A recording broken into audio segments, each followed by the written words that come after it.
시청자 여러분 안녕하십니까. 시사토론텐 정병준입니다. 오늘은 문재인 정부의 주택정책에 대한 얘기를 좀 해보겠습니다. 지난주에 문재인 정부의 22번째 주택정책이 발표됐는데요. 아직 정부의 기대대로 주택값이 잡혔다는 보도는 없습니다. 오히려 강남의 집값은 더 올랐다든가 매물이 잠겼다든가 이런 보도들이 나오고 있습니다. 또 수도권을 주 대상으로 하는 이번 정책이 우리 지역에는 어떤 영향을 미칠까 이런 것도 좀 궁금합니다. 또 한 분야에 어떻게 22번이나 정책이 나올 수 있었는지 그 과정에 대한 얘기도 해봐야겠습니다. 오늘 토론 함께해 주실 분들 소개해 드리겠습니다. 국회 국토교통위원회 이제 막 활동을 시작하셨습니다. 더불어민주당 조우섭 의원 나오셨습니다. 안녕하십니까? 네, 안녕하십니까? 호남대학교 경제학과 전광섭 교수 나오셨습니다. 네, 안녕하십니까? 조선대학교 정치외교학과 공진성 교수 나오셨습니다. 안녕하십니까? 안녕하십니까? 조 의원님, 네. 문재인 정부 21번째 주택정책이 나온 지 한 달도 안 돼서 22번째 정책이 또 나왔습니다. 여기에 그래도 정부 여당의 무슨 의지가 좀 담겨 있다 이렇게 봐야겠죠? 네, 그렇습니다. 경제가 발전하면 부동산 가격도 동시에 상승하게 되어 있습니다. 부동산 시장에 영향을 미치는 것은 저는 크게 세 가지로 봅니다. 하나는 자본의 유동성, 즉 자본이 어디로 흘러가는가를 봐야 되는 것이고, 두 번째로는 공급의 정도가 어느 정도인지, 수요를 맞춰줄 수 있는지에 대한 부분이고, 세 번째로가 세제 규제를 통해서 어느 정도 부동산 가격을 잡을 수 있는 건지, 이 세 가지가 작동을 한다고 봅니다. 이번에 7.10 대책이 22번째로 발표가 되었는데요. 이 7.10 대책에서는 크게 공급에 있어서는 조금 더 많이 확대하겠다라는 것이고, 두 번째로는 부동산 세제를 좀 강화하겠다. 즉 부동산을 다주택을 가지고 있는 부분에 대해서는 세제를 강화해서 이게 팔 수 있도록 그런 시그널을 지금 주고자 하는 부분으로 알고 있습니다. 그리고 하나 더 추가하자면 지난 6.17 대책 때 나왔던 LTV, 즉 대출을 하는 데 있어서 대출 정도를 좀 삭감했던 부분이 있거든요. 실소유자들에게. 예, 그 비율을 다시 원상복귀 시켜주는 부분들. 즉, 실제로 1가구 1주택으로 살고자 하신 분들에게는 그대로 지원을 하고, 그 밖에 2주택 이상의 다주택자에게는 잡겠다. 그래서 빨리 이 부분을 처리하라라는 시그널을 준 대책이 7.10 대책으로 알고 있습니다. 네. 정 교수님, 조 의원님 말씀하신 것처럼 지금 자본의 흐름, 그다음에 공급, 규제 이렇게 이제 세 가지 요인을 주택시장에 영향을 미친다 이렇게 얘기하셨는데, 지금 자본의 흐름은 뭐 코로나19 때문에 지금 정부에서 엄청나게 돈을 풀어놓은 상태고, 사실은 공급도 이번에 아직 확실한 얘기들은 안 나왔단 말이죠. 이제 규제 부분에서 이 대책들이 세금 관련해 좀 나왔는데, 이거 가지고 부동산 잡힐 수 있다고 보십니까? 사실 20대 국회 때 이제 부동산 세제 개편안이 발의가 되었는데 그때 이제 개편안이 통과가 되지 못했죠. 그게 이제 그 영향으로 부동산 가격 급등이 좀 시작된 것 같습니다. 예컨대 우리가 이제 개편안을 부동산 대책을 보면 그 원인이 뭔가를 좀 따져봐야 되는데, 정부에서 이제 임대사업자에 대한 혜택들, 세제 혜택들이 굉장히 많았습니다. 예컨대 보유세, 종합부동산세에 대한 규제를 완화해주는. 그러다 보니까 이제 부동산 임대사업자들이 굉장히 많이 늘었습니다. 2018년에 한 50만 세대 정도가 임대사업 그 세대였는데, 2년 후에는 151만 세대였죠. 그러니까 한 3배 정도 늘었는데, 그중에는 이 다주택자, 그러니까 주택 임대사업자들이 다주택을 보유하면서 이런 세제 혜택의 효과를 톡톡히 본 겁니다. 예컨대 이제 최근에 2018년에 단기 주택 단타 매매가 평균 주택의 한 5.5억 정도. 그러니까 전체적으로 보면 단타 매매가 한 2조 원 정도 주택의 수익을 올렸다. 이런 것들이 이제 이러한 주택 임대사업자에 대한 세제 혜택에서 촉발된 겁니다. 정부에서는 이제 21대 국회가 개원되면서 만시지탄의 감이 있지만 때늦은 또 때가 좀 늦긴 했지만 이번에 이 부동산 세제 개편안, 특히 다주택자들에 대한 세제 개편안은 나름대로 의미심장하고 이번 조치가 주택가격 급등의 마침표가 되기를 바랍니다. 다만 이 규제 정책 일관대로 일관인 규제 정책이 이 대다수의 이번에 그 개편안이 이제 규제 정책이라 하면 실질적으로 보면 이 주택의 가격은 수요와 공급의 균형점으로 이루어지기 때문에 차제에 규제 정책 이외에 주택에 대한 공급 정책도 나오기를 기대하고 있습니다.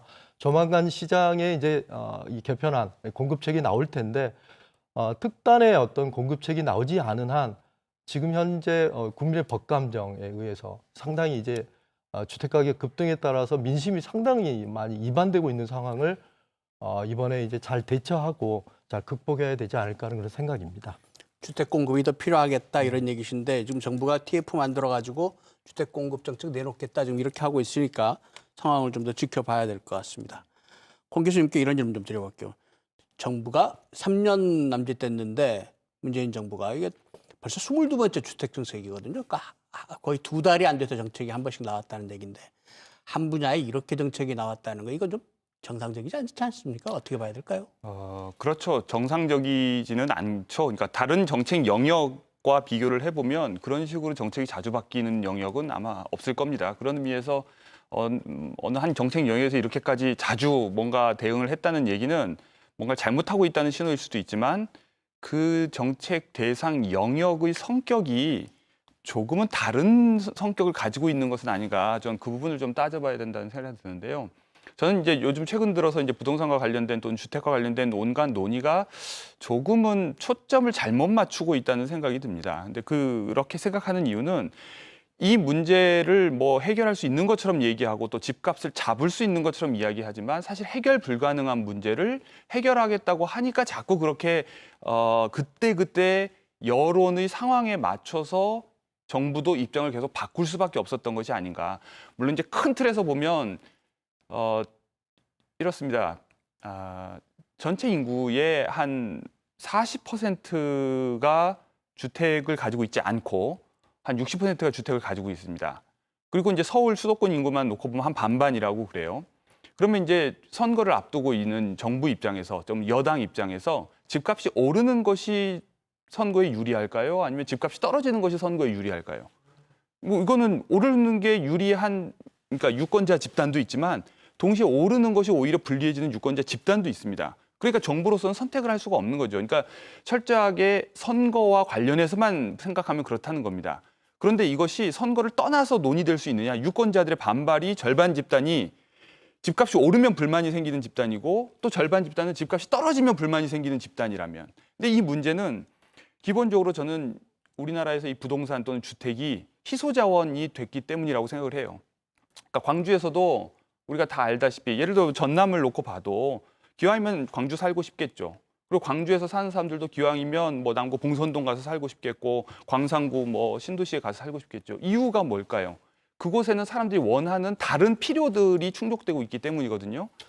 저는 좀 다른 관점에서 좀 말씀을 드리겠는데 1988년부터 이 주택에 대한 통계가 도입이 됐습니다. 그러니까 2010년까지 주택의 통계, 가격에 대한 통계를 보면 30여 년 동안 딱 2번 주택 가격이 하락했습니다. 여러분 잘 아시다시피 1997년 IMF 그리고 2010년 미국발 금융위기 그 2번의 이후에는 부동산 가격이 우상향했습니다. 물론 최근 3년 동안은 한 50% 정도 주택 가격이 급등했죠. 서울과 수도권의 경우는.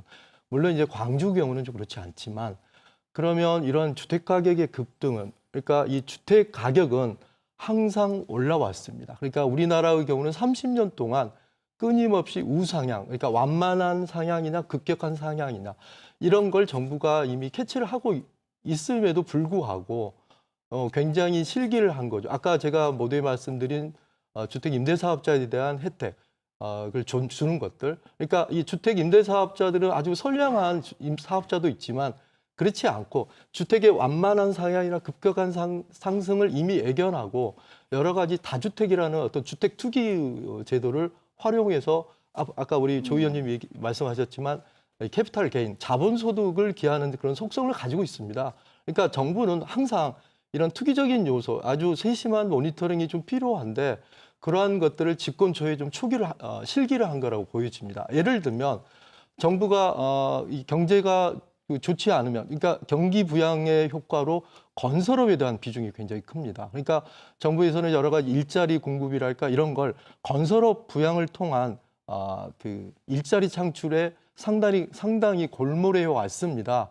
그래서 건설 경기가 잘못되면 일자리가 줄어드는 것처럼 생각해서 이 주택 가격이 하락하는 것을 굉장히 위험하게 생각을 하고 있었고 이미 국민들 사이에서는 그게 용인이 되어 있습니다. 그런데 그러면 여러 가지 시그널을 보이고 이 주택에 대한 규제책이 필요할 건데 이미 그게 실기가 된 겁니다. 그래서 지금 최근에 주택 가격이 한 50% 정도, 예컨대 10억짜리가 15억. 이런 것들은 정부가 일정한 책임이 있고 여기에 따르는 조치로서 이번 세제 개편안은 나름대로 좀 필요한 거고, 다만 정부가 지금까지 했던 거와 달리 주택 경기, 건설 경기가 좀 하락하는 걸 용인하더라도 주택 가격을 잡고자 하는 강력한 메시지가 필요하고 이제는 흔들림 없는 원보이스가 필요하다는 겁니다. 자꾸 여러 가지 온정적인 정책이 펼쳤는데 정책을 자꾸 기왕의 정책들을 다시 뭐 바꾼다든지 이런 것들이 이제는 있어서는 안 된다는 그런 말씀입니다. 결국은 이게 주택 문제가 이게 어떤 경제적인 문제가 아니라 정치적인 문제다 이런 얘기신 것 같은데 사실은 뭐 교수님 말씀대로 우리나라 주택값이 계속 좀 올라왔죠. 또 아까 말씀하신 두 번 IMF하고 2008년 서브프라임 모기지 때 외에는 쭉 올라왔지만 사실은 계속 올라온 게 주택 가격만은 아니거든요. 거의 경제에 관련된 모든 얘기들이 지금 다 올라와 있고 그런데 어느 시기에는 주택값이 급격하게 올라왔고 어떤 시기에는 뭐 완만하게 올라왔고 이 차이가 지금 있는 건데 이걸 어떻게 정치적으로 봐야 할 것인지 아까 사실 공 교수님 마지막 하시고 싶은 결론을 못하고 지금 얘기가 넘어갔어요. 그러니까 급격하게 상승이 이루어진 것이 문제라는 데는 동의를 합니다. 네. 그런데 부동산과 관련된 국민들의 상이한 인식이 있다는 것을 받아들여야 된다는 거죠. 그러니까 하나는 급격한 상승이 문제가 되는 것은 어떤 부동산을 자기가 소유하려고 하는 목표와 계획과 희망을 가지고 있는 사람들 입장에서 봤을 때 그것이 좌절로 다가오는 거죠. 그러니까 예상 가능한 방식으로 완만하게 상승하면 그걸 문제라고 생각하지 않았을 거예요. 왜냐하면 그거에 맞춰서 자기가 소비를 조절하고 저축을 늘리고 이런 방식으로 계획을 채웠을 테니까. 근데 지금 지금 우리가 문제 삼는 건 갑자기 급격하게 상승한 것이 문제다. 근데 다시 그 상승하게 된 원인을 다시 따져보면, 그러니까 정부의 실기가 없다는 말씀을 드리려고 하는 것은 아니고, 예를 들면 껐떡하면 나오는 얘기가 공급을 늘리면 된다 이렇게 얘기를 해요. 그런데 어디에 공급을 늘리느냐라는 건데 동일한 땅에 무한정 집을 늘릴 수는 없습니다. 그러니까 모든 사람들이 서울에 있는 강남에 살고 싶다면 대안은 없어요. 그러니까 그럼 다시 그러면 서울 강남이 아니더라도 예를 들어 서울이라도 되면 좋겠다 이렇게 주장하겠죠. 인서울. 그러면 다시 또 인서울에도 모든 사람이 살 수는 없다는 거예요. 그럼 또 수도권이 되겠죠. 그런 식으로 끊임없이 이게 팽창의 논리로 작용을 하고 결국 그 사이에서 더 상대적으로 더 나은 여건, 일자리가 있는 곳, 교육 여건이 좋은 곳, 더 주거 환경이 쾌적한 곳 또는 상징적 의미가 있는 곳에 살고 싶어하는 욕구의 위계화에 의해서 가격 차이는 날 수밖에 없다는 거죠. 그것을 어떤 방식으로 세금으로 환수하건 간에. 그런 의미에서 저는 가격이 급등한 것 그 자체가 문제였다고 생각하지는 않아요. 근데 문제는 지금 다들 전문가들이 지적하듯이 지금 저성장 기조의 저금리 정책을 쓸 수밖에 없는 상황에서 현금 유동성은 굉장히 커졌고 이 상황에서 사람들이 금리가 1%인 상황에서 돈을 불릴 방법이 부동산밖에 없다고 보는 거죠. 그나마 상대적으로 안전하게 할 수 있다고 보면. 그러니까 자꾸만 차익 기대 수익이 높은 곳에 투자하는 방식으로 뭐 영혼까지 끌어모아서 집 하나라도 사면 어떻게든 자기가 미래를 뭐 보장받을 수 있다고 믿는 이 상황에서 강남으로 먼저 몰렸고 그다음에 강남에 대한 규제가 되니까 다른 지역으로 또 퍼지고 서울 규제하면 수도권으로 퍼지고 수도권 규제하면 이제 지방으로 내려오겠죠. 그러니까 자, 그럼 공 교수님. 지금 이 주택 문제가 정말 어떤 시민도 하고 싶은 얘기가 많듯이 오늘 나온 전문가들 굉장히 하고 싶은 얘기가 많으신데 그래서 어떻게 해야 됩니까 그러면? 그러니까 저는 근본적으로 그 사람들이 요구하는 그 필요가 그러니까 단순히 주거 공간이 있기만 하면 된다라는 말은 제가 생각하기엔 거짓말이라는 거예요. 왜냐하면 그것은 결국은 누군가는 단순한 주거 공간을 얻기 위해서 1시간, 2시간의 출근 거리를 감수해야 되는 거죠. 그런데 누군가는 직장 근처에 살죠. 또는 누군가는 자식이 좋은 학교에 다닐 수 있는 환경에서 살죠. 그렇기 때문에 이런 집과 연결되어 있는 자산 가치, 그리고 교육 또는 환경, 이 모든 것들이 골고루 보장되지 않는 한 해결될 수 없는 문제인데 그것을 자꾸 해결할 수 있는 것처럼 이야기한다는 겁니다. 근데 그럼에도 불구하고 정부는 해결해야 되는 책임성이 있거든요. 아까 교수님 말씀하신 것처럼 다른 집값은 안 올라도 내 집값만은 올랐으면 좋겠다라고 하는 게 우리 사람들의 심리 아니겠습니까? 다른 부동산은 전부 안 오르는 게 맞고 하지만 내 집값은 올라야 된다라는 부분들을 가지고 있는데요. 이것은 아까 말씀하신 것처럼 우리 전 국토의 주거용지가 2.3%밖에 되지 않더라고요. 그리고 아까 말씀하신 것처럼 주택을 소유하고 계신 분들이 약 33% 정도가 주택을 소유하고 계시고 나머지는 주택을 소유하지 못하고 계시고 그래서 주택이라고 하는 곳 공간에 국민들이 살아야 되는 권리를 국가는 책임을 져야 되는 것이고 그래서 아마 임대차 보호법 임대사업자 부분도 그래서 나온 걸로 알고 있습니다. 전세와 월세를 살고 계신 분들이 주거 불안에 살고 수 있기 때문에 임대 기간을 4년과 8년으로 하면 거기에 대한 세제 혜택을 주겠다. 그러기 위해서 개인 임대 사업을 하신 분들은 신고를 해달라라고 해가지고 지금 신고를 한 상태인데 이제 임대차 보호법이 개정이 되면 4년을 기본적으로 2+2라든가 4년을 기본적으로 해서 일반 우리 서민들께서 사실 수 있는 전세와 월세로 사실 수 있는 임대차 보호법 3법을 지금 개정하려고 하는 과정이 있는 거고요. 아까 말씀드린 것처럼 부동산 시장이 이렇게 된다 하더라도 이것을 책임져야 되는 것은 우리 국가, 정부가 그걸 책임을 질 수밖에 없다. 물론 모든 것을 다 책임질 수는 없지만 선거에 따라서 부동산 가격이 오르락 내리락 하고 특히나 우리나라 같은 경우는 역대 보면 경기가 아주 힘들 때 제일 먼저 손댄 게 토목과 건축, 경기 부양책을 제일 먼저 썼거든요. 그래서 IMF 때도 어떻게 하면 집을 많이 짓게 할 것인가 했고 노태우 정부 때도 그때 200만 원인가요? 네. 일기 신도시 만들 때 그때도 아마 공급을 확 늘리기 때문에 주택가격이 하락했던 도표가 있었던 것 같은데 그런 것처럼 우리 서민들을 생각을 하면서 정부에서는 부동산 정책을 그럼에도 불구하고 세워야 되고 그때그때 이제 일관된 정책을 세워야 되는데 일관된 정책을 세우지 못하고 그때그때 상황에 맞춰서 규제했다가 풀었다가 또 다시 규제했다가 풀었다고 하니까 일반 서민들이 봤을 때 우리 국민들이 봤을 때는 중앙정부를 믿지 못하겠다. 정책에 대한 불신으로 다가오게 되고 이런 상황에서 내 집을 언제 만들지? 지금 당장 사야 되나? 라는 부분들. 아까 말씀하신 것처럼 문재인 정부 초기 들어와서 부동산을 잡겠다라고 했는데 이게 잡히지 않고 계속 오르니까 우리 30대 부분들 특히나 30대 가장들이 지금이야 빨리 집을 사야겠다라는 기대 심리가 많이 발생이 되어서 저도 예. 정부의 역할이 이제 그 주거 안정이죠. 근데 항상 이게 서민의 주거 안정입니다. 근데 우리 공 교수님 말씀대로 주거 안정이지만 이 사람의 욕망은 무한합니다. 좋은 아파트, 좋은 지역에 살고 싶어하는 그 욕망까지 정부가 통제하기는 어렵지만 그 욕망 때문에 이 주택 가격이 상승하는 겁니다. 그러니까 좋은 주거 여건, 양질의 주거 여건은 그러한 여건을 갖춘 그런 주택들은 상당히 상승하고 그리고 좀 더 나아가서는 기대 심리가 작용하는 거죠. 이 주택을 사면 더 오를 것 같은 곳에.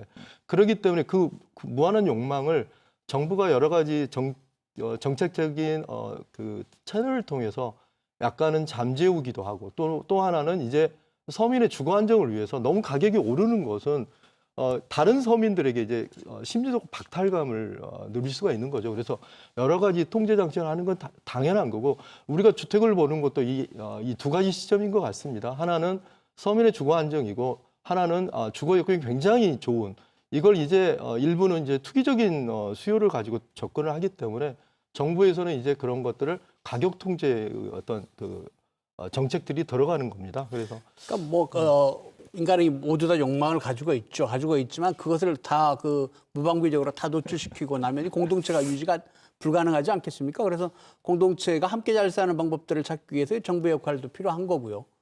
네.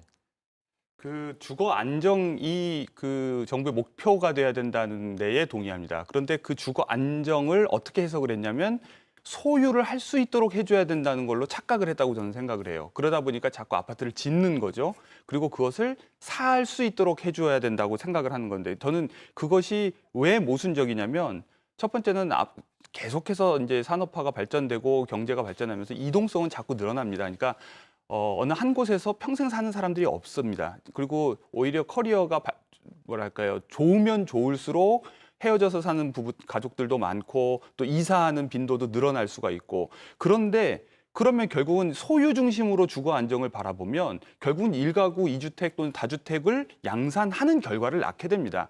그러니까 기본적으로 집을 빌려서 쓸 수 있는 것을 기본값으로 생각하고 정책을 잡는 것이 저는 옳다고 생각을 하고, 앞으로 더 오히려 그럴 때 이제 이 문재인 정부의 초기 방향은 저는 옳았다고 봐요. 그러니까 뭐냐면 사실 옛날에 뭐 전세 놓고 뭐 이런 사람들이 그걸로 분명히 돈을 벌고 있지만 그것이 이제 조세 체계에 잡히지 않았기 때문에 그것을 양성화하고 뭔가 이제 조세 대상으로, 과세 대상으로 만들려고 했다는 그 방향은 맞았다고 생각을 하는데, 그런데 이제 그리고 예를 들어 월세 인상이나 전세 인상이나 이런 것을 법으로 확실하게 규제하고, 그리고 그 정책을 지속적으로 보장해야 사람들이 그 임대로 살면서도 불안을 느끼지 않을 수가 있는 거죠. 그리고 불필요화가 없어지면 언제든지 다른 곳으로 또 떠날 수 있도록 하는 이런 식으로 접근을 해야 하는데, 자꾸 그것을 소유의 문제로 자꾸 논의를 바꾼다는 겁니다. 근데 이렇게 되는 이유는 기본적으로 건설 경기를 통해서 먹고 사는 경제 부문이 또한 있고, 그리고 그 건설 부문의 광고에 또 의존해서 사는 언론 매체가 있고, 그렇기 때문에 자꾸 모든 것을 소유, 분양 이 문제로 해결하려고 하는 거죠. 그러다 보니까 자연스럽게 다주택자가 나올 수밖에 없는 것이 아니었나, 저는 이렇게 생각합니다. 그러니까 주택에 대한 기본 개념을 소유가 아니라 주거 개념으로 바꿔야 한다. 거주 개념으로 봐야 한다. 그래서 이제 사실은 맞습니다. 외국에서는 정부가 그 임대주택을 많이 공급하는 사례도 있잖아요. 싱가포르 경우인데요. 토지는 이제 정부가 소유하는 토지 임대부 뭐 임대주택을 많이 양산을 하고 있습니다. 그런데 이 사람의 욕망이라는 건 좋은 주거 환경에 좋은 인텔리전트 주택에 살고 싶어하는 그런 욕구가 있습니다. 이 주택 또한 매매가 자유로운 사적재이기 때문에 정부가 그러한 욕망까지 제거하기는 좀 어려워 보이고요.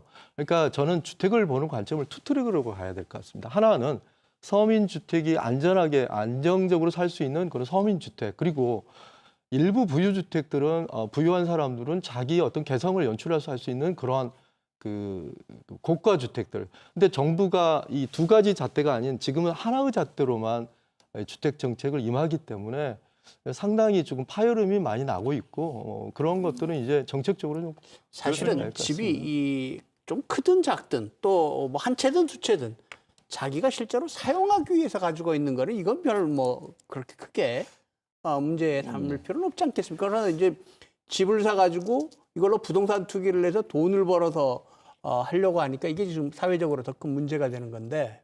근데 그러니까, 우리나라 잠깐만. 예.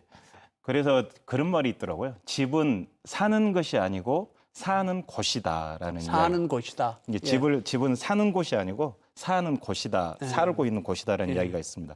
근데 아까 공 교수님 말씀처럼 거기에 전적으로 동의를 하지만 좀 그 국민들의 정서상 이게 지금 맞지 않는 부분들이 조금 있어서 그게 좀 안타까운 부분인데요. 주거를 사는 곳으로 이렇게 생각하고 그렇게 해야 되는데, 우리나라 같은 경우가 과거부터 농경사회, 이게 저 생각 농경사회이다 보니 소유에 대한 개념, 토지 소유에 대한 개념들이 상당히 강했던 사회이고, 그래서 집이라도 한 채 있어야 안전하다라는 그 의식들이 좀 있는 것 같고요. 더군다나 아까 말씀드린 것처럼 국토가 좁은 상태에 주거 용적은 2.3%밖에 되지 않는 상황에서 어떻게 하면 안정적으로 내 집이라도 갖고 있을 것인지에 대한 부분이었고, 또 경제가 계속 발전하면 할수록 이게 투자의 대상, 투기의 대상이 또 주택이 돼버려서 또 거기 실질적으로 주택을 소유하고 있는 분들이 얻은 이익률, 옆에서 분양받았더니 금방 일주일만 1억 벌었다더라라는 소문들 듣고 거기에 대한 부분들, 나도 그렇게 안 될까에 대한 기대의 심리, 그런 부분들이 애타게 작용하고 있어서 지금은 이미 뭐 소유 개념이냐 아니면 뭐 거주의 개념이냐를 뛰어넘어서 현재의 상황 속에서 어떻게 정부가 역할을 해서 국민들이 안전하게 또 편안하게 걱정 없이 주거 환경을 만들 수 있을 것인지에 대한 고민들을 해야 되지 않을까 싶습니다. 인과관계가 좀 뒤바뀌어 있다고 저는 생각을 하는데 사람들이 집 소유에 집착하게 된 이유가 예를 들면은 대중교통이 굉장히 잘 되어 있는 도시에서는 사람들이 차를 사려고 하는 욕구가 그렇게 높지 않습니다. 그건 돈 많은 사람들이 그냥 하면 되는 문제고 대개 또 그런 곳에서는 소유에 대한 자동차 보유세도 높게 매겨요. 그런데 대중교통이 굉장히 안 되어 있는 곳은 차가 없으면 굉장히 사는 게 불편하죠. 그것처럼 저는 우리 사회의 어떤 안전망, 주거 안전망, 그러니까 이걸 이제 복지로 지금까지는 생각하지 않았지만 주거 안전망이 확보되어 있지 않기 때문에 그래서 임차인의 권리가 보호가 제대로 되지 않았기 때문에 사람들이 그 안전망을 스스로 확보하기 위해서 소유에 집착했던 것이지 그런 맥락과 상관없이 한국인들은 집을 좋아해 이렇게 얘기할 수 없다고 보는 거죠. 그래서 언제든지 자기가 집을 구할 수 있고 물론 당연히 이것이 상품의 성격을 가지고 있기 때문에 더 구매력이 높은 사람들이 더 좋은 곳에서 더 좋은 집을 뭐 빌려서 살 수 있는 가능성이 당연히 있죠. 월세 차이가 나는 것은 분명하지만 어쨌든 자기가 감당할 수 있는 수준의 월세를 내고 그리고 그 월세를 내는 동안에는 자기가 쫓겨나지 않을 거라고 하는 확신이 있다면 소유에 집착할 필요가 없어지는 거죠. 그 네, 지금 네. 임대냐 분양이냐, 임대냐 소유냐 이 논쟁을 지금 계속 네. 하고 있는데 뭐 임대든 또는 어떤 분양이든 지금 공급이 안 되고 있는 건 사실은 큰 틀에서는 같이 봐야 될 얘기거든요. 근데 충분히 공급은 되고 있습니다. 매년 주택 공급 실적은 한 80만 호 정도 되는데 민간이 한 50만 호, 공공이 20에서 30만 호 되고 있습니다. 그래서 제가 지금 이 주택 가격 급등하고 이런 건 이 공공 임대 아파트가 아니고 특정 지역의 특정 아파트입니다. 민영 주택들이죠. 그러니까 아까 제가 말씀드린 건 이 주택을 우리가 이 논의를 조금 좁혀야 될 것 같아요. 임대나 소유나 그리고 인간의 욕망 이런 것보다는 현재 지금 발생하고 있는 이 특정 지역의 주택 상승에 따른 이런 것들을 정부가 어떤 정책을 통해서 좀 자제를 시키고 또 다른 투기 수요 이 산업 체질 그러니까 이 돈이 불로소득으로 통해서 자꾸 젊은 세대들이 일을 하는 것보다는 자꾸 부동산 투자를 통해서 불로소득을 챙기려는 이런 굉장히 세태가 만연하고 있는데 정부도 일조를 한 겁니다. 산업 체질 개선을 과거에 하지 못했기 때문에 자, 그래서 특정 지역에 대한 주택을 어떻게 우리가 통제할 것인가 하는 전향적인 우리가 말씀을 근본적인 좀 하시는 문제를 게, 지금 찾는데 너무 많은 시간을 보낸 네. 것 같습니다. 지금부터는 네. 어떻게 해야 되나? 이 문제 어떻게 해결해야 될까 좀 집중했으면 좋겠는데요. 아까 말씀하신 네. 것 공급 관련되어서 네. 제가 이 토론에 나오면서 준비해온 걸 잠깐 아까 사회자님 말씀 예. 주셔서요. 공급 관련돼서 말씀을 좀 드리면 지난 5월 6일 날 수도권 주택 공급 기반 강화 방안이라고 해서 2023년 이후에 수도권에 연평균 25만 호 이상 주택 공급을 하겠다고 발표를 한 적이 있고요.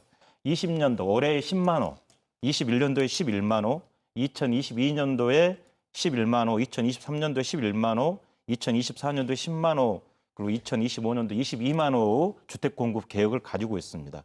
그리고 엊그제 7월 10일 날 발표한 대책에 보면 공공개발을 통해서 도심 역세권에 주택을 개발하는 방법, 그다음에 재개발 재건축에 있어서 고밀도 개발하는 것, 상계 신도심의 용적률을 상승시켜주는 것, 그리고 용산 기지창이라든가 아니면 수도권 아까 공 교수님 말씀하신 것처럼 교통이 가까운 수도권 지역에 가까운 곳에 국가 소유의 땅, 뭐 예를 들면 골프장 같은 거, 골프장은 이미 SOC 시설이 다 되어 있기 때문에 페어웨이 쪽만 나무는 놔두고 페어웨이 쪽만 아파트를 지어서 분양하는 방법 등 여러 가지 공급 정책들은 지금 펴고 있어서 아마 뭐 규제와 공급이 지금 동시에 가고 있기 때문에 부동산 시장이 일정 정도 가면 좀 조정 국면에 들어가지 않을까 싶습니다. 예, 덧붙여서 말씀을 드릴게요. 지금 글로벌 주택 시장들은 주택 보급률이 100%, 프랑스 같은 경우는 주택 보급률이 123%입니다. 일본의 경우도 115%, 영국은 한 105%. 우리의 경우는 이제 주택 보급률이 광주 경우는 한 103% 정도 되는데 아직 수도권이 문제예요. 그래서 이 공급에 관한 문제는 서울시에서가 고민했던 적이 있습니다. 2019년에 조례를 개정한 게 있습니다. 그러니까 상업 시설에 대한 주택을 공급하는 그러니까 주거 비율을 좀 확대한 그런 케이스가 있습니다. 그리고 영국도 최근에 이제 제가 말씀드린 글로벌 국가들의 주택 가격이 최근에 많이 상승했습니다. 그래서 그들 나라에는 나름대로 공급 대책을 이렇게 펼치고 있는데 제가 영국의 경우를 하나 말씀드릴게요. 영국의 PD 정책이라는 게 있습니다. 그러니까 Permitted Development인데 상업용 시설에 대한 공실이 굉장히 많습니다. 특히 이제 코로나19 이후로 업무용 시설, 상업용 시설에 대한 공실이 굉장히 많습니다. 지금 기초가 되고 있는 산업 그 체계가 굉장히 망가지고 있어서 이런 시설물을 이게 민간이 자유롭게 건물을 사용해서 주택으로 용도 변경할 수 있는, 그러니까 사실은 저희가 주택을 짓기 위해서는 굉장히 인허가 절차가 굉장히 까다로운데 이런 대폭적인 인허가를 완화하는 이런 정책들을 지금 서울시에서도 추진을 하고 있는 것 같습니다. 지금 그런데 주택 공급 분야에서 아까 정 교수님이 공급은 충분하다 또 이렇게 말씀하셨거든요. 그러니까 공급량은 충분하지만 특정지역의 공급, 예컨대 서울 수도권 그리고 지금 3기 신도시의 용적률을 높인다고 하는데 3기 신도시는 서울하고는 좀 거리가 많이 떨어져 있거든요. 그래서 실질적인 주거 대책이 되게 어려우니까 서울에 있는 공실이 되고 있는 공실인 상업용 시설을 주거로 쉽게 용도 변경하고자 하는 그런 정책들이 펼칩니다. 그래서 최근에 이제 서울의 강남의 2만 호 같은 경우도 아마 이 상업용 시설을 인허가 그 절차를 대폭 간소화해서 주거 시설로 이렇게 전용하는 이 정책인 것 같습니다. 근데 제가 다른 얘기를 하기 위해서 이 자리에 나왔기 때문에 계속 다른 얘기를 할 수밖에 없는데요. 이렇게 공급을 이제 서울 내에서 용도 변경을 해서 늘릴 거냐, 뭐 수도권 외곽 지역에 신도시를 건설해서 늘릴 거냐, 이런 식으로 자꾸 접근하니까 22번의 대책이 뒤집히면서 나올 수밖에 없었다고 저는 생각을 하는 겁니다. 왜냐하면 실제로 이 신도시 3기 신도시 건설한다고 그랬을 때 일산 주민들, 고향 신도시 주민들 난리가 났었습니다. 자기들 집값 떨어진다고. 왜냐하면 공급량이 늘어나면 당연히 상대적으로 집값이 떨어질 수밖에 없죠. 그래서 민주당 소속 국회의원들 그곳에서 재선 안 될 것 같다고 막 우려 있었고, 사실 김현미 국토부 장관 그래서도 출마 못할 거라는 얘기가 나올 정도였으니까요. 그러니까 공급을 늘린다고 하면 또 정치적으로 부담이 커지는 것도 사실이고, 저는 더 나아가서 그 집들의 가격에 본질적인 문제가 있다는 생각을 하면 어떻게든 뭐 대충 공급 늘리면 가격은 조절할 수 있겠죠. 그런데 문제는 끊임없이 수도권 집중 현상이 강화될 거라는 겁니다. 그렇게 되면 계속해서 강남과 이렇게 뭐랄까요, 전 국토가 집값으로 사실 피라미드 모양을 그리고 있습니다. 그런데 공급을 늘리는 것이 이 피라미드를 조금이라도 수평에 좀 더 평등하게 이렇게 낮추는 데 기여하는 것이 아니라 오히려 이걸 더 높게 만드는 데 기여한다는 거죠. 공 교수님 말씀을 좀 두 갈식으로 해주시겠어요? 그래서 어떻게 해야 된다는 얘기입니까? 그러니까 그런 의미에서 서울과 수도권의 주택 공급을 계속해서 늘리는 방식은 결코 해결책이 될 수 없다는 겁니다. 그러면 그러니까 일시적으로 가격 상승을 억제하는 효과는 나올 수 있지만 궁극적으로 이른바 주거 문제를 해결해 주지 못한다는 거죠. 그렇게 되면 결국은 늘어난 만큼 지역에서는 계속해서 수도권으로 이주하게 될 거고, 계속해서 조금이라도 뭔가 더 나은 기회가 있는 곳을 이주하게 되면 결국은 주변부와 지방은 공동화 현상이 더 가속되고, 그리고 박탈감만 더 커지게 된다는 거죠. 국가 균형 발전에 대해서 얘기를 하고 계신 건가요? 연동이 돼 있다는 겁니다. 이 문제가 우리가 자꾸 부동산 정책 얘기를 하는데 계속해서 무맥락적으로 강남이라는 얘기를 하는 거죠. 서울에 있는 강남이라는 구에 대해서는 이야기를 하면서 그걸 전국적인 문제인 것처럼 이야기하는데, 그것이 저는 지방의 관점에서 자해적이라고 생각을 하는 겁니다. 그 수도권, 서울 강남의 아파트는 사실은 지방에 거주하고 있는 부유층들이 구입한 게 굉장히 많습니다. 그래서 강남이 아무리 같은 맥락인데 아무리 많이 공급해도 가격 상승에 그 희망이 있다면 언제든지 강남을 근데 사실은 강남 들어갈 아파트가 거라고 어느냐 마느냐 가지고 우리 지역에 있는 사람들이 거기에 그렇게 집중할 필요도 없어요. 사실은 물론 상대적 박탈감 같은 게 있어서 그렇긴 한데, 결국 지금 공 교수님께서 굉장히 길게 얘기하셨는데 얘기를 들어보니까 지금 어떤 국토의 균형 발전, 지역에 대한 어떤 다른 지역의 발전, 이런 얘기들을 지금 하고 계신 것 같은데, 그 분야라면 그렇죠. 뭐 조호석 의원님께서 잘 아시는 얘기일 수도 있을 것 같은데. 예. 부동산 문제를 수도권 집중 현상이죠. 수도권 집중이 지금 작년에 이미 전국 인구의 50% 이상이 수도권, 즉 서울, 경기, 인천에 지금 수도권에 살고 계시고, 대기업의 거의 90%가 수도권이 본사를 두고 있고, 그리고 신용카드 사용액 전 국민의 신용카드 사용액의 80%, 70%인가가 서울에서 수도권에서 사용되는 수도권 집중 현상이 지금 있습니다. 그래서 부동산 문제의 궁극적 해결은 저는 공 교수님 말씀처럼 균형 발전에 있다라고 보고 있습니다. 균형 발전을 어떻게 할 것인지, 즉 지역의 양질의 일자리를 어떻게 만들 것인지, 그리고 꼭 강남에 살지 않더라도 어떻게 교육의 혜택을 볼 수 있도록 할 것인지, 꼭 수도권에 살지 않더라도 지역에서 문화적 혜택을 받아볼 수 있도록 할 것인지, 즉 수도권과 차별받지 않는 지역을 어떻게 만들 것인지에 대한 문제들을 그것이 가장 장기적으로 궁극적으로 해결해야 될 부동산 정책의 가장 장기적 해결책이다라고 보고 있습니다. 그거와 같이 이제 결부해서 나올 정책이 이번에 이제 세제 개편안은 그러니까 일가구 다주택자들에게는 이제는 다주택을 보유해도 좋은데 정확하게 종부세, 그 보유세, 재산세 그리고 양도소득세를 분명히 과세한다는 그리고 충분한 매년 세금을 정확하게 이제 이번 세제 개편안이 약간 한 2배 정도의 이 세금의 인상 효과가 있는데 이런 세제 정책만 제대로 실현한다면 이 강남이나 수도권에 대한 수요가 상당히 사그러지지 않을까 하는 생각이 듭니다. 우리가 주택을 매입할 때는 주택 가격이 상승하는 어떤 기대에 의해서 매입을 하게 되는데 가격이 떨어질 것 같으면 상승하지 않게 되거든요. 그래서 이런 것들만 정확하게 유지한다면 문제는 해결되지 않을까 하는 생각입니다. 조 의원님, 이번 정부 방침 들으면서 제가 한 가지 걱정스러운 것은 공급을 늘리자고 하면 건폐율, 용적률 이런 거 올리겠다고 할 것 같은데 네. 이게 전국적으로 적용이 되면 사실 지금 광주 같은 경우는 이미 이 주택보급률이 100% 훨씬 넘어가 있거든요. 이거 용적률 건폐율 올려서 집을 늘릴 필요가 없는 구조인데 이게 동일하게 적용이 될 경우에는 오히려 지역에는 좀 어려움이 있지 않겠냐 이런 생각도 드는데 어떠십니까? 실제로 주택 문제가 수도권의 문제, 뭐 일부 지역의 문제이기 때문에 용적률을 올리는 게 전부 용적률을 올리는 경우는 아니고요. 수도권에 한해서 그리고 필요한 지역에 한해서 용적률을 올려주는 것이지 그렇게 전국적으로 풀어준다든가 그러지는 않습니다. 지금 실제로 이 주택 정책 관련해서 지금 경제부총리 그다음에 국토교통부 장관 계속 발표하고 하는데 이게 여당하고 협의는 되고 있습니까?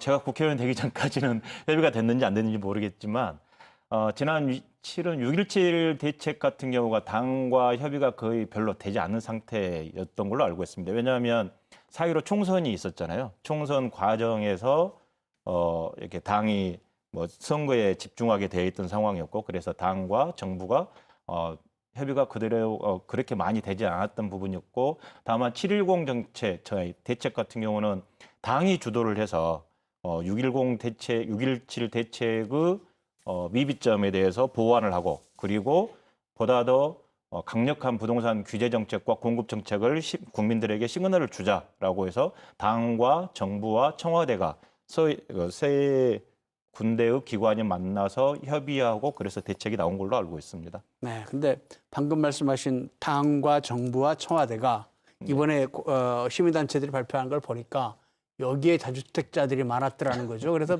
정책의 신뢰도가 사실 굉장히 떨어져 있는데 이 문제도 오늘 얘기하지 않을 수가 없습니다. 일단 다시 공 교수님 한번 말씀해 주시겠어요? 이런 분들이 가지는 정책적 신뢰성 문제가 있겠죠, 아무래도? 크게 두 가지로 좀 나눠봐야 될 것 같은데요. 하나는 그 정의와 관련된 이론에서 이렇게 케이크를 누가 자를 거냐 뭐 이런 예에 있습니다. 그러니까 케이크를 자른 사람이 맨 마지막 조각을 가져가야 된다. 왜냐하면 자기가 자르고서 자기가 제일 먼저 큰 조각을 가져가면 그건 불공정하다는 거죠. 그런 의미에서 관련된 정책을 결정하는 사람들은 그것을 통해서 이득을 볼 수 없는 사람이어야 한다는 것은 분명합니다. 그리고 이제 그것과 무관한 사람들은 잣대가 동일하게 적용되어서는 안 된다고 생각을 하고요. 그다음에 이제 두 번째는 공직자들이 부와 명예를 동시에 가지려고 하는 것은 문제가 있다고 생각을 합니다. 그래서 예를 들어 부동산이 상품이라는 사실을 우리가 부정할 수는 없는데 다만 공직자 역시 부동산을 통해서 재산을 증식하기 위해서 혈안이 되어 있다. 모이기만 하면 집값 동향에 대해서 얘기하고 모이기만 하면 투자 얘기를 하고 있다. 그 굉장히 심각한 문제라고 생각하고 그는 고위 공무원이나 하급 공무원이나 저는 차별 없이 다 마찬가지 문제라고 생각을 합니다. 그런 의미에서 위로 가면 갈수록 더 엄격해야 하는 것은 맞고 그런 의미에서 공직자들이 그런 어떤 공직 윤리로서 부동산을 통해서 그건 결국은 사실 그러니까 예를 들어 이익이 철저하게 제한되어 있다면 사실 다주택이라는 거 사실이 무슨 큰 뭐 부도덕한 의미가 되겠습니까? 그런데 그 이윤의 어떤 한계가 제대로 주어져 있지 않은 상황에서 누군가의 어떻게 보면 근로소득을 계속해서 뽑아간다는 것은 부도덕한 일이라고 비난받을 수 있기 때문에 그런 면에서 공직자들에게 엄격한 잣대가 적용돼야 된다고 생각합니다. 조 의원님, 이번에 네. 국무총리도 나서고 청와대 비서실장도 그렇죠. 나서가지고 2채 이상 있으면 다 팔아라 했거든요. 네. 잘 될 것 같습니까? 공직자 이 도표를 보면 고위공직자 750명 중에 248명이 다주택자로 3월 관보에 나왔던 부분이 있습니다. 고위공직자들이 다주택을 소유하고 있는 것이 국민들이 봤을 때 정책에 대한 신뢰성에 대한 문제라고 보고 있고요. 정세균 총리가 아주 단호하게 이야기를 했습니다. 인사평가에 반영하겠다. 일정 정도 시점을 두고 그 전까지 정리하지 않으면 인사평가에 반영을 해서 고가를 매기겠다라고 해서 그 부분들은 이번 같은 경우는 특별하게 좀 이렇게 강력하게 추진되지 않을까 싶습니다. 근데 이런 문제가 정권 바뀌면 다시 또 도루묵이 될 그런 원칙이라면 사람들이 잠깐만 엎드리고 말자, 또 버티고 보자 이런 생각으로 하게 되니까 중요한 건 사회적 합의가 중요한 것 같습니다. 그러니까 지금 여론이 좀 좋지 않으니까 그런 식의 대책을 내세우는 것으로 모면하려고 하는 것이 아니라 우리 사회가 전체적으로 적어도 그 문제를 결정하는 사람들은 철저하게 그것으로부터 이익을 얻을 수 없는 사람이어야 하고 그 외에도 공직자들은 기본적으로 불로소득을 추구해서는 안 된다고 하는 합의를 원칙으로 박아야 정권이 바뀌더라도 계속해서 적용될 수 있을 거라고 그래서 봅니다.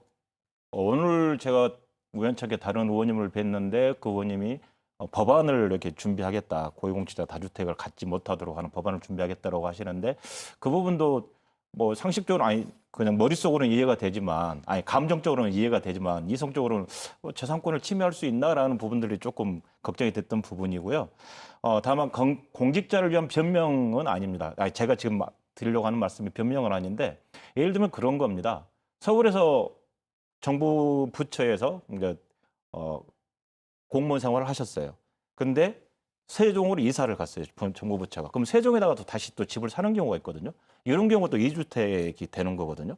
그런 경우 하면 또 서울에 직장 생활하면서 집을 갖고 있는데 시골에 또 집을 한 채 갖고 있다라고 또 다주택자가 되는 경우도 있고 그래서 이 사연들이 아주 복잡하게 많이 있더라고요. 그래서 이게 하나의 잣대로 모든 것을 다 재는 게 맞는가에 대한 부분도 있지만 어찌 사실은 되었든 집이 2채 이상이라고 해도 자기가 실제로 사용하고 있다면 예. 자기가 실용도를 쓰고 있다면 그건 그렇게 비난받을 일은 아니다라고 생각이 드는데 투기 목적으로 2채 이상의 집을 가지고 있는 이런 분들이 문제겠죠.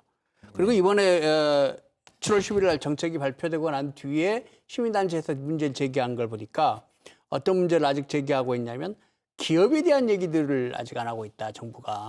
그러니까 임대사업자들 문제도 있고 그다음에 지금 주택건설업자들이 너무 폭리를 취하고 있는 거 아니냐 이런 주장들도 있거든요. 거기에 대해서 어떤 대책이 필요할까요? 건설업체들의 분양가는 계속 상승해 왔죠. 근데 건설회사가 분양가를 산정할 때는 주변의 시세를 반영해서 분양가를 산정합니다. 그러니까 그게 문제 아닙니까? 네. 그러니까 실제로 원가를 계산해서 얼마만큼 이익을 받는 형식이 아니라 주변 집값이 오르면 거기에 대해서 맞춰서 지금 집값을 상정하는 이 방식이 문제 아니겠습니까? 그래서 이제 건설 회사들이 분양이익을 이제 분양 차익을 굉장히 이제 독식하는 구조이고 최근 문재인 정부 들어와서 이제 분양 시장이 굉장히 호황이었습니다. 최근 3년 동안 분양 불패했어요. 그러니까 이러한 측면에서는 이러한 그 디벨로퍼들에 대한 과세 이런 것들이 좀 필요해 보이는데 이런 걸 적용하는 나라가 있습니다. 미국의 경우입니다. 미국은 이렇게 아까 말씀드린 거래세, 재산세, 임대소득세, 자본이득세 이런 것들을 부과를 하고 있는데 여기에 더해서 개발을 하고 있는 디벨로퍼에 대한 개발 이익세가 한 30% 정도 부과를 하고 있습니다. 그러니까 실질적으로 보면 이 건설회사가 만약에 우리가 지금 현재 그 세제 개편안만 통과된다면 가장 땅을 치고 후회할 그 업종이 건설회사입니다. 왜냐하면 이렇게 이제 그 많은 세금을 내고 주택을 분양을 받고자 하는 사람들이 별로 없을 겁니다. 그러면 가장 타격을 받은 게 건설회사예요. 건설회사 입장에서는 굉장히 이런 걸 이 정책을 통과되지 않기 위해서 굉장히 많은 노비를 해왔고 지금도 하고 있을 겁니다. 그래서 이런 것들이 이 건설회사, 이 디벨로퍼에 대한 과세책도 좀 필요하다. 그래서 이 아까 제가 말씀드린 디벨로퍼들에 대한 과세 이런 것들도 좀 고려를 해야 되지 않을까. 조 의원님, 그리고 네. 2018년에 경기도가 발표한 걸 보면은 이 분양 건설 원가, 아파트 건설 원가가 공공 부분에서 지었을 때가 민간 부분에서 지었을 때보다 26%나 싸다라고 발표를 했거든요. 네. 그럼 결국 26% 이상 민간 건설업체들이 폭리를 취하고 있다라고 볼 수도 있는데 여기에 대한 대책 혹시 정부 여당에서 고민하고 계신 거 없습니까? 그 폭리를 취하고 있다라고 제 생각에 폭리를 취하고 있다고 단정적으로 이야기하기는 좀 다를 것 같아요. 왜냐하면 공공 아파트와 민간 아파트에 사용하는 자재라든가 여러 가지 부분들이 따로 있기 때문에 그런 것 같고요. 분양호가 공개 부분에서 저는 완전 공개를 국회의원 되기 전까지는 완전 공개를 주장을 했었습니다. 그래서 완전하게 시민들 그 분양 받는 분들에게 공개가 되었으면 좋겠다라고 생각을 했는데 국회의원이 되고 나서 계속 부동산 정책에 대해서 이야기를 하다 보니 공급과 관련돼서 이 공급 부분이 공공 부분의 공급만으로 전부 채울 수가 좀 없거든요. 정리해 주시겠어요? 예. 그래서 민간 부분에 대한 공급 부분을 줄여버릴 수 있다. 오히려 원가 공개가. 그래서 지금 정부에서는 62개의 항목에 대해서 원가를 공개하라라고 하고 있습니다. 네. 오늘 뭐 얘기들이 좀 복잡하게 진행하다 보니까 토론 시간이 벌써 다 끝나서 정리를 해야 될 시간입니다. 오늘 하여간 토론들 내용들이 특히 우리 정부 여당에서 앞으로 정책을 추진해 나가시는데 중요한 자료들이 됐으면 좋겠습니다. 네. 문재인 정부 이제 겨우 2년 남짓 남았습니다. 출범 초기에 집값만 꼭 잡겠다 이런 얘기를 했는데요. 출범 초기의 다짐대로 집값만 꼭 잡는 그런 정부가 되기를 바랍니다. 스타트론텐 오늘 순서 여기서 마치겠습니다. 다음 주 화요일 이 시간에 다시 찾아뵙겠습니다. 안녕히 계십시오.